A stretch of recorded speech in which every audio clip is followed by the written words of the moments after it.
for joining me. I'm Johnny Sanders. This is going to be another Tech Talk with Truth and Life.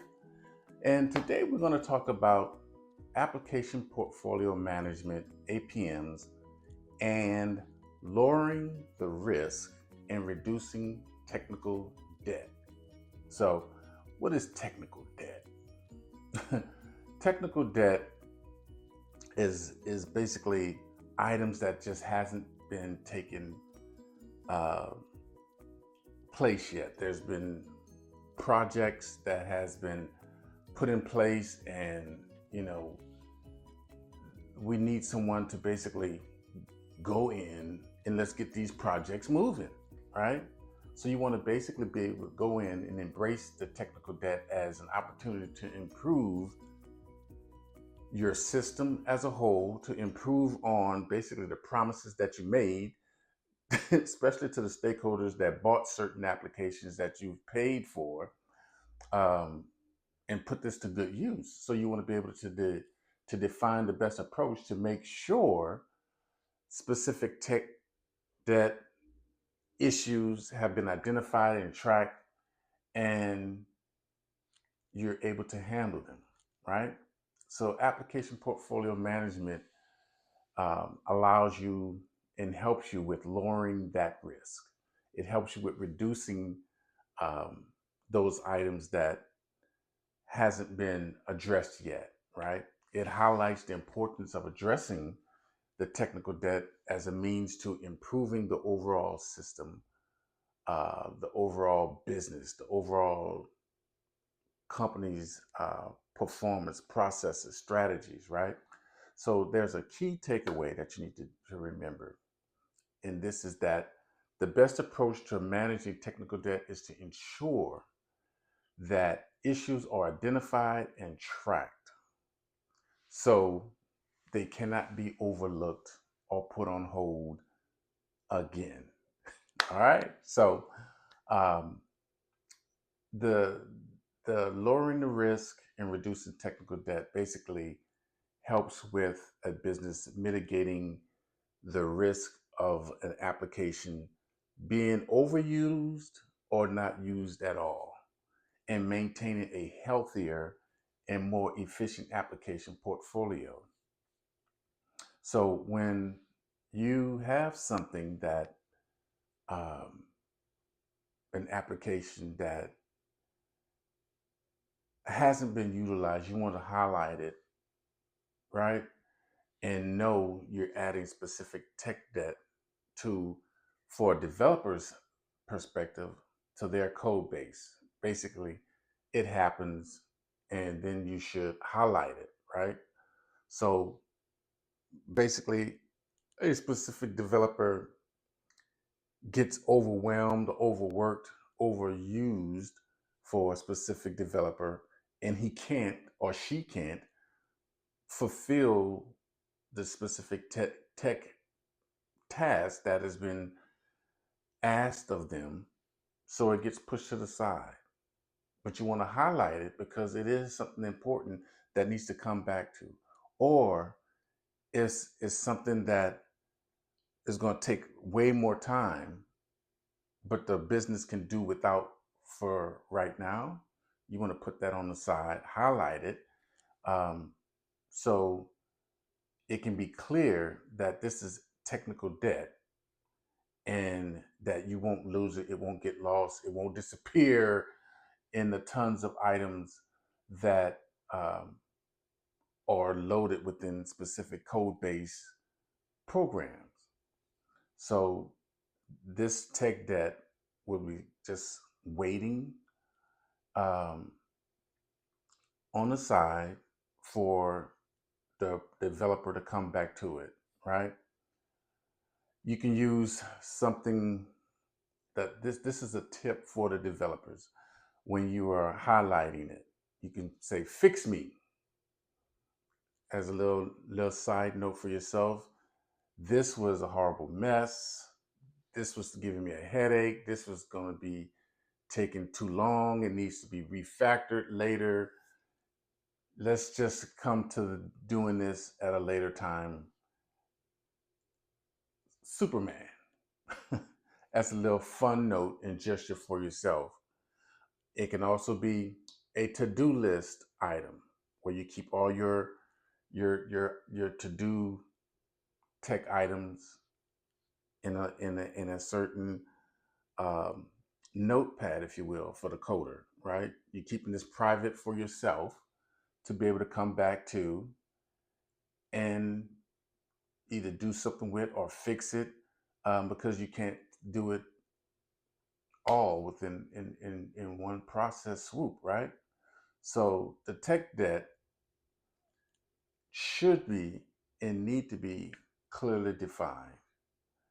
And if it's not clearly defined, it can become convoluted and lost in a ton of programming languages that looks hidden and not easily identified in the code base, in which, of course, this will lead to potential issues, potential problems, and complications for the future with your specific application that may need this fix later that you have said you were going to fix, but lost it in transition, right? It's still, the information is still there. You can't find it because when you're doing hundreds of lines of codes, it gets very, very weary in the eyes to try to keep up. Okay, where is it? Where is it? Where is it? And it's frustrating, and you start getting a headache because now the pressure is on you to find. I know it's in here.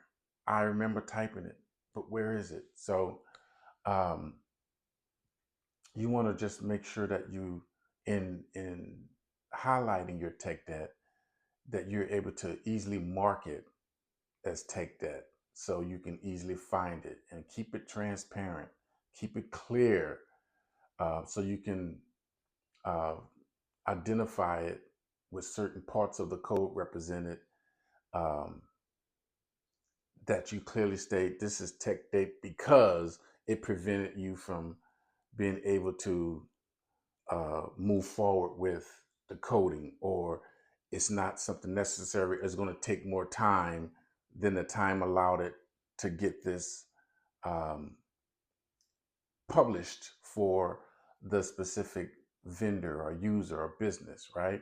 So, but you want to be clear. So, and you want to be able to avoid any problems when you come back to it later. You want to be able to easily identify what that particular tech debt was for.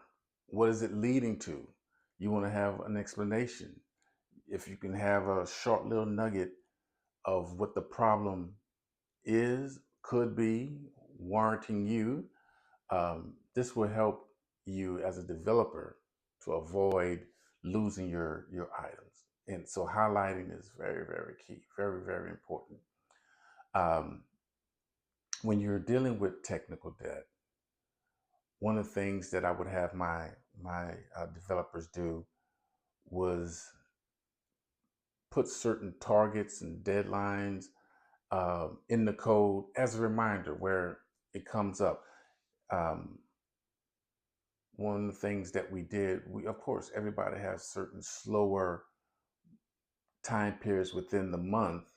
So when does that be? At the beginning of the month or at the end of the month or in the middle? Once you've taken care of all of the major items, it slows down a little bit. Can you attack the tech debt at that point in time? So um, you will go in there and put yourself a little code, remove this, put a value equals whatever um, tech information that you highlighted.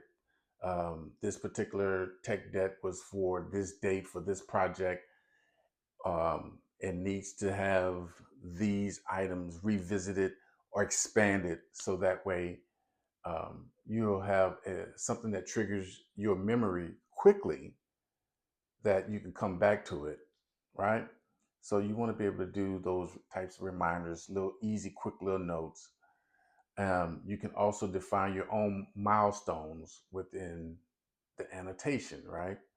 Public class, future milestones, at milestones, login, redesign, public static findings, a final string, login, redesign, a public class image factor or fetcher.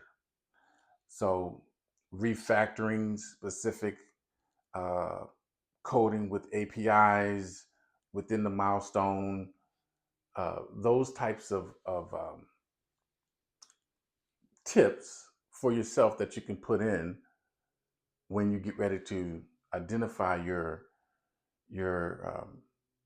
tech debt cash in, if you will. So with the tech debt and coming up with a great way of managing, addressing these, here's a few key points to help you, right? You want to be able to set targets, set deadlines to be able to come back to and identify what are you going to integrate, specific goals or deadlines into your code. What, when, how are you going to do this, right? Set reminders, use these targets and deadlines to remind yourself and your team, because you may need some team help, about the areas of the code that need attention, that needs to be updated, to be refactoring. Come back to it, because this may be an effort where, like in a specific example, we need to do some refactoring and updating some codes, and we couldn't do it during the week, and it was an offshore type of uh, client, so we needed to do it at off times, the least time of usage by their users. So we did it over the weekend, and we let everyone know. We put out messages. Um, Updates going to be happening to your application on July 3rd. So all the month of June. As a reminder, every Thursday and Friday, send out a reminder. Remember, June 3rd, prepare. Don't come into work. Don't log into the system. The system is not going to be available. So we kept doing these reminders to the business. So that way they were able to prepare and set certain business goals and performance and whatever need to be done ahead of schedule. The business was able to do that comfortably. And for any issues that they may have foreseen was going to come up, they were able to just tackle those and put certain things on hold as far as a department. After 5 o'clock on Friday, we had someone working offshore hours, their time, Friday evening, our time, Saturday morning, Saturday evening, and Sunday morning, Sunday evening. Now, when a lot of times when that took place, to give them a break since they did work the weekend, and to be fair to them, we may have given them they didn't have to work either Monday or Tuesday. Usually we had somebody there on Monday, so to make sure that when the business came in, that there weren't any issues with the new development, the new coding, the new changes. If something did take place, because of course we tested it um, on Sunday before we finished it up, but it's always good to have people that worked on it over the weekend available on Monday that would need to be hands on, in case when the business came in, something just happened to not go right. Majority of the times things went well, and the guys were free to have the rest of the Monday off, Tuesday or Tuesday and Wednesday, whatever the case may be, whatever they want to do. So that was made available for them, right? So let's talk about when we get to the point in place where we have to factor in refactoring, recoding, adding codes to a specific program. So once we've highlighted the technical data, of course, and we identified, we found what it was, um, we knew the deadlines that it was going to need to be, and um, when we were going to be able to address those types of fixing. So most of the time, my development team, we knew what we needed to do, and we sorted it out by doing agile development, meaning we had our current application or current coding that was being developed and taken in place. And we went to the tech debt once we got to a certain stopping point with the current project, right? So we had current project, tech debt. So we're working parallel to get both of those done, um, especially if the tech debt was going to connect with the current project. Um, and we would use sprints to get this done. Sprints with as a Scrum Master, using sprints to identify what is going to be done today, who's going to be doing it. We had Kanban boards to identify both um, who was going to be giving um, the information, who's going to be starting it, who's going to be removing it, doing different checks and balances with the tech debt, with the current project.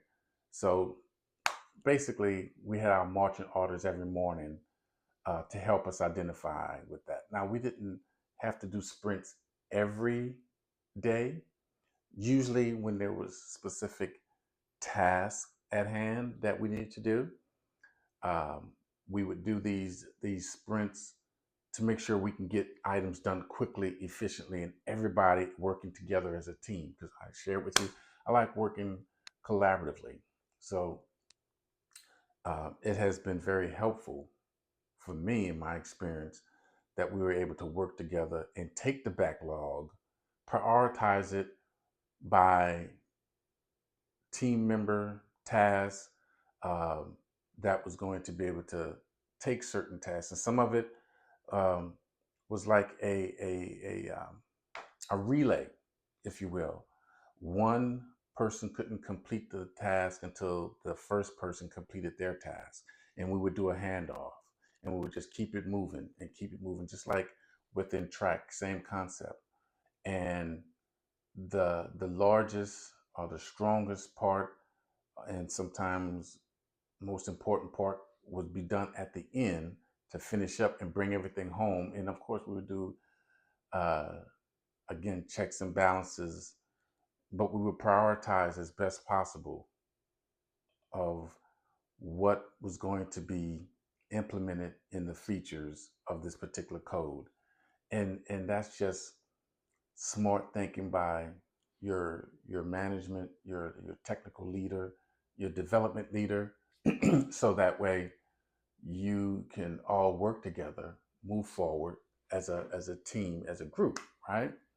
Factoring in refactoring is very important to help maintain the health and efficiency of a code base item, right? It improves code quality. It helps to clean up the code. It helps to fix code issues and making sure that um, the code that has been put in place is readable and maintainable. That's very important and very key, because you don't want to put something in that's going to fix the problem but can't be adjusted, right?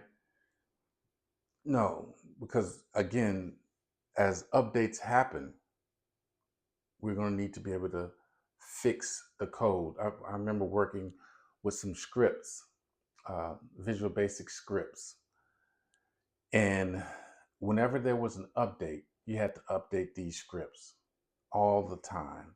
So we needed update future heads up from the vendor that this was going to be coming, and approximately when it was going to be coming, so we can be ready for it. because if the script doesn't work, the application doesn't work. The business basically shuts down. The business is not making money. The company is not making money. So that is very important, that you have that um, cohesiveness with the vendor, the developer, the team members. So um, we know what when something is going to be changing, and we're not running around trying to figure out what bugs need to be fixed. This keeps bug fixes to a minimum and making updates easier for present and future usage, right? Reducing technical debt, regularly scheduled factoring, refactoring, having certain things in place where someone is going to be aware and managing when we were going to basically do it, keeping this under control. We know that there's tech debt. If you work in the development area, there's always tech debt, because you're not always going to be able to complete everything that has been given to you at hand all the time. It's just impossible. I haven't seen it. Okay, from my experience, um, we've always had to come back to fixing things, right? So checking the performance of an application, enhancing the performance of an application, refactoring to take that and coming back to it optimizes the code performance. You're going to make it better. You're going to make it move smoother. You're going to eliminate any types of redundancies. So if you eliminate redundancies, things are going to improve faster. The algorithm is going to improve faster. It's going to respond quicker. Does that make sense?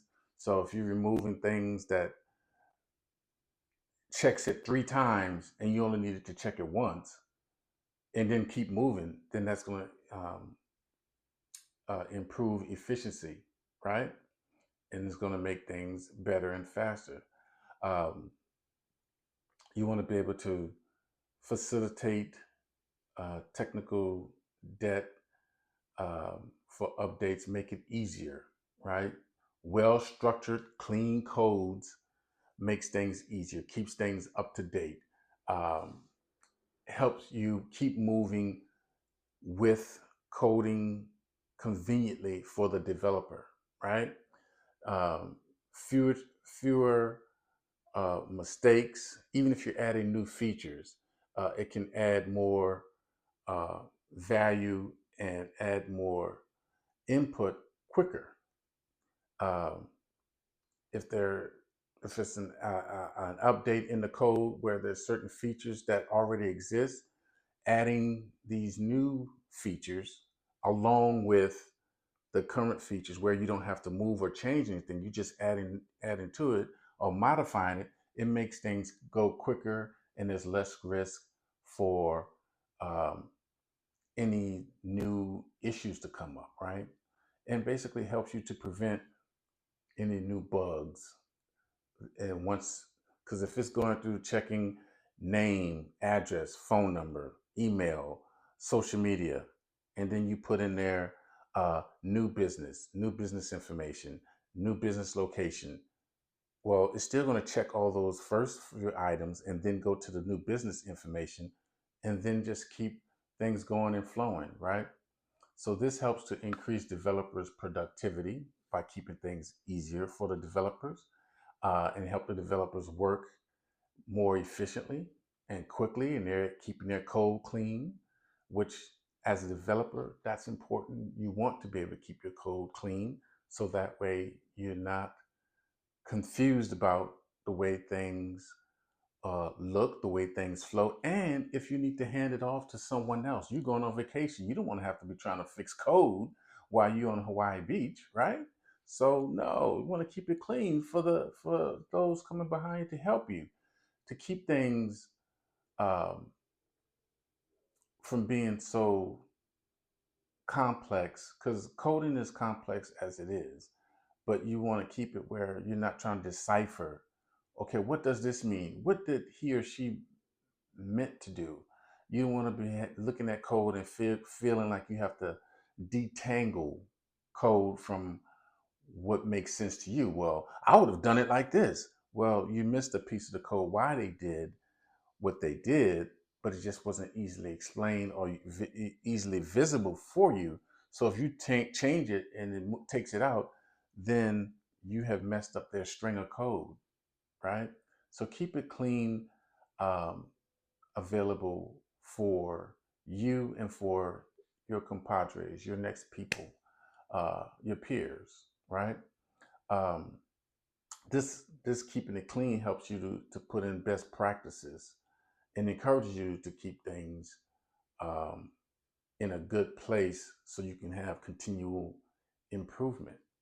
Um, Adhering to best coding practices that you are familiar with, that you are learning, that you're growing as a developer. And this will lead to a higher standard of code quality across the entire team. But just by doing that and keeping incorporating regular refactoring um, development processes, ensuring the code base remains healthy. The code base is in a good, adaptable, and ready state for current usage and for future usage for the team, right? And for me, my experience with working with this has been beneficial in keeping certain things structured, helped me with our development team to produce good code, keep good, clean code, and we were able to also produce projects to the clients on time or ahead of schedule, what kept us in a good place. And we were able to tackle any tech debt that was necessary. Okay? So, thank you for joining me today. This has been great. I've enjoyed this conversation regarding just a quick little nugget to help you with refactoring and managing your APM and your codes, right? So again, I'm Johnny Sanders, Truth in Life. Please hit the like, please hit the subscribe, and let's continue to keep growing and sharing these types of wonderful videos for our fellow people across the land. I thank you. And again, I hope and pray that you continuously be good. Let's dare to be great. I'll see you next time.